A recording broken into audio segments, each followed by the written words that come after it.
Hello to all my story lovers. Welcome back in Storytime channel. Today's story name is A World of Honor. Now let's go to the story. King Narendra was the ruler of small kingdom. He was well known because he was a king who was always true to his word of honor. One year, the kingdom faced a heavy drought. The king announced, there will be no celebrations or luxurious food in the court or the palace. I will eat whatever my subjects eat till the drought has ended. The king opened his kitchen to everyone, something a king had never done before. This endeared him to his subjects. True to his word, this continued until the rains arrived and the drought ended. A few months later, the king began to build a palace on an enormous piece of land. A very old and worn-out hut stood next to this land. The person who lived in the hut approached the king and said, Sir, someone is building a really big house next to my land. People are asking to me vacate my home to give more space to the garden they want to build there. But I don't want to live. The small piece of land and the hut belongs to my forefathers and I want to keep it because it makes me feel less lonely and reminds me of them. Please, sir, I am not doing anything wrong. Will you support me? If what you say is true, I will, said the king. The king sent his men to find out more about the matter and came to know that the poor man was telling the truth. It was the land next to his new palace. Meanwhile, the poor man also found out that the big house being constructed was none other than the king's palace. Let it stay, said the king to his architect. I have given the man my word. When the people look at the palace, they will see outstanding architecture. When they see the hut, they will also come to know that I am a man of my word. In the same kingdom, there lived a zamindar who owned a lot of property. In the old days, people believed that only boys should inherit the property of their parents in the hope that it will bring great name to the family. The zamindar belonged to the old school of thought. When his wife was expecting a baby, she went to live in her parents' house for a few months, as was the custom in those days. As she was leaving, the zamindar told her sternly, we must have a son. If you don't give birth to a son, don't come back to stay with me. His wife was terrified, but for the sake of the baby, she tried to be positive and happy. Time passed by quickly, and one morning she delivered a healthy baby girl. She was happy to have a girl, but she was scared of what her husband would do if he found out that she had given birth to a girl. So she sent word to him, I have given birth to a baby boy. Perhaps I can convince him to see things from my point of view. Once he gets to know our daughter better, she thought. The ecstatic father sent a message back to her. I am pleased. I want to name the boy Veeravara, the brave one. Thus, the baby girl was named Veeravara.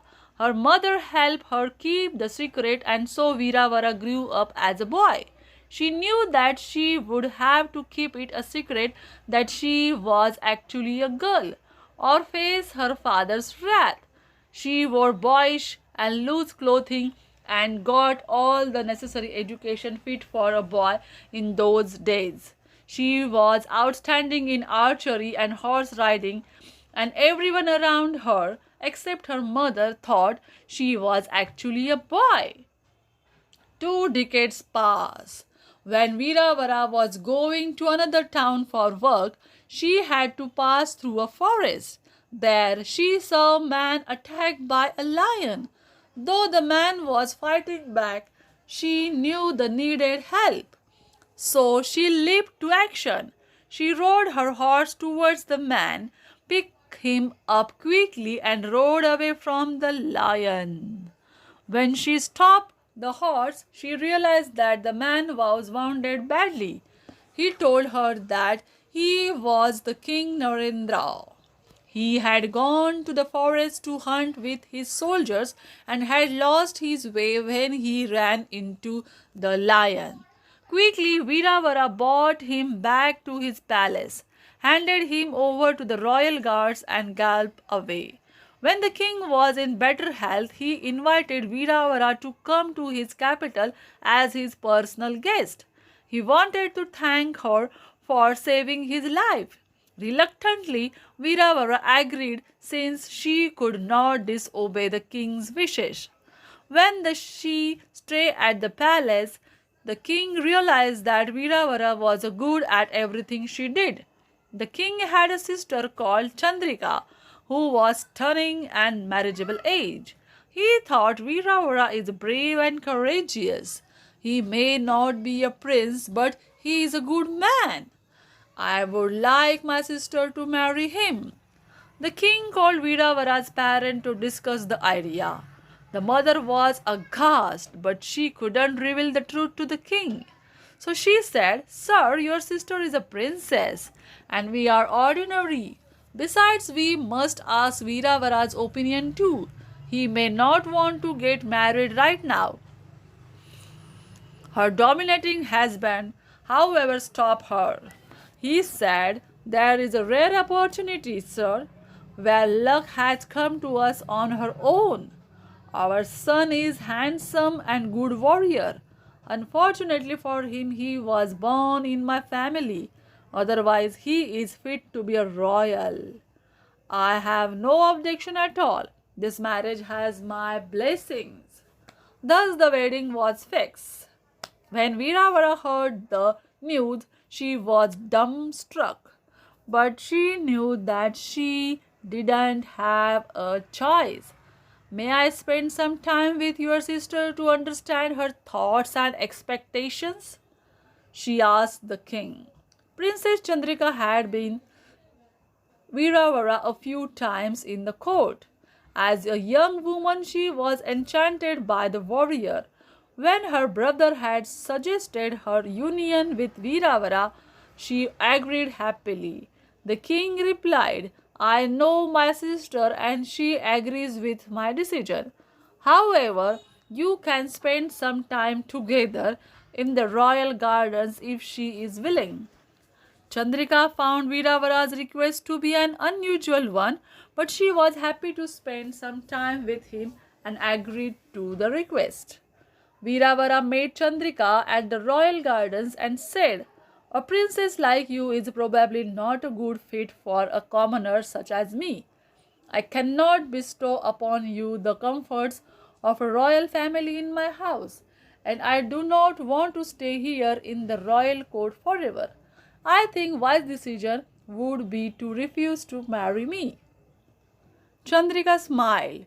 "Wherever you stay with me, it will be like a palace and a loving home in my heart. I don't expect any special treatment in your home." Veeravara realized that there was no way she could change Chandrika's mind. She sat down on a bench nearby. Chandrika said, "You look concerned. Tell me, what is on your mind?" "I had dreamed yesterday," said Veeravara. "Was it so interesting that it is occupying your mind while you are here with me?" She teased him as she sat down too. "It was a powerful dream. I dreamed that there was a good-looking girl who was always dressed like a boy because of her father's pressure to present a boy to the world. Everyone thought that she was a boy from the day she was born. One day she was engaged to the king's daughter. Soon the king's daughter learned that the boy was in fact a girl. Put her to death, she ordered her guards. Just then I woke up. The dream was very real. It really does seem that it is happening to someone somewhere in the world. But it left me disturbed. What do you think, princess? Did she do the right thing? Chandrika paused for a moment and then said, the girl was compelled to be a boy by her parents. It was not her own free will, so she should not be given the penalty of death. They should release her, and allow her to lead a normal life because she might have her own dreams of marriage and children. Viravara stood up and said, I am that girl. Chandrika was furious. How dare you? You could have told me this much earlier and revealed who you are. I will tell my brother. He is sure to kill you for your deceit. Frustrated, she began crying. Viravara said gently, Princess Chandrika, you said that the girl should be released because she had her own pressures and dreams. The moment it became personal, you change your outlook. I haven't cheated anyone on purpose, neither your brother nor you. Though my mother and I registered the proposal, nobody listened to us. My father and the rest of the world are in the dark about my gender. That's why I wanted to speak to you alone. If you still think that I deserve the death penalty, I will accept the punishment. Chandrika calmed down and felt sorry for Viravara. She said, perhaps you are right. I can accept this, but if my brother learns of this, he is sure to execute you. Luckily for you, I know how to handle my brother. Come with me tomorrow, but let me lead the discussion. The next day, the two women met the king. Narendra was happy to see them together. Tell me, what did you two speak about yesterday? He asked. Chandrika replied, Brother, we spoke about Viravara's friend, a good-looking girl who was always dressed like a boy because of her father's pressure to the present boy to the world. Everyone thought that she was a boy from the day she was born. One day she was engaged to the king's daughter. Soon the king's daughter learned that the boy was in fact a girl. Put her to death, she ordered her guards. It was all very disturbing. What do you think, brother? Did she do the right thing? The king thought for some time and said, It is the father and not a girl who must be punished. The girl shouldn't even be eligible for punishment. Viravara stepped forward. Before we discuss this further, it reminds me of something else I wanted to speak you about. Sir, I want assurance from you. I save your life, and I hope that you will protect my father and ensure that no harm will come to him. Of course, no harm will befall him, Viravara. He is soon going to be my brother-in-law's father. Once he had the king's word, Viravara revealed the truth. Sir, I am that girl. The king was livid. How dare you? Who do you think you are? Sir, the truth is that I didn't cheat you. I didn't ask for your sister's hand in marriage, nor was I keen on the wedding. You were the one who insisted on this match. Please do not hurt my father, though I know that he was done wrong in his ignorance. A daughter can do whatever a son can. I am the best example of this. Your judgment told you that it was not the girl's fault, which means that it is not my fault either. You are well respected king because you keep your word, sir. I hope you will understand my perspective. The rest leave up to you. The king realized that he must keep his words and also knew deep down in his heart that It was not Veeravara's fault. His anger melted away and he said, I see your point. I am sorry for the troubles you have been through, presenting yourself as a man to the world all these years. For a long time, I have had one sister, Chandrika. Today, I adopt you as my sister too and will call you Virangana. May both of you marry your choice of husbands. I bless you both. This is the end of the story. Did you like it? Then comment it and subscribe our channel.